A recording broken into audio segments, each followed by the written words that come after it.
তেলাকুচা ফুল বাতাসে দোল খাচ্ছে।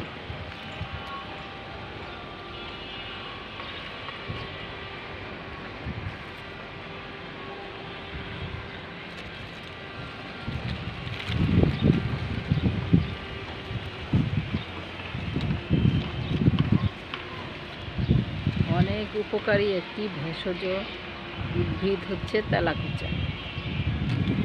ফুলগুলো অত্যন্ত সুন্দর, সবুজ পাতার মাঝে সাদা সাদা ফুল।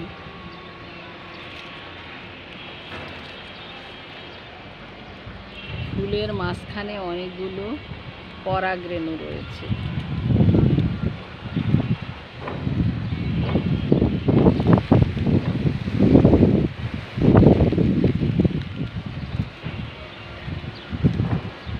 ফুলের পাপড়ি সংখ্যা 5।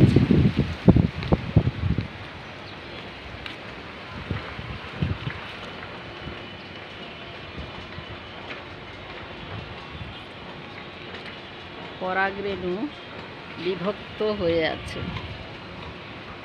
এখানে 3 ভাগে বিভক্ত পরাগরেণু।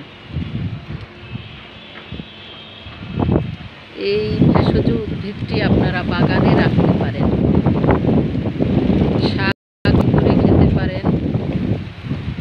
ডায়াবেটিস তো বটেই, ইউরিন সংক্রান্ত সমস্যায় এটা খুব উপকারে আসে। আবার শাক না খেয়েও পাতা করেও খাওয়া যায়।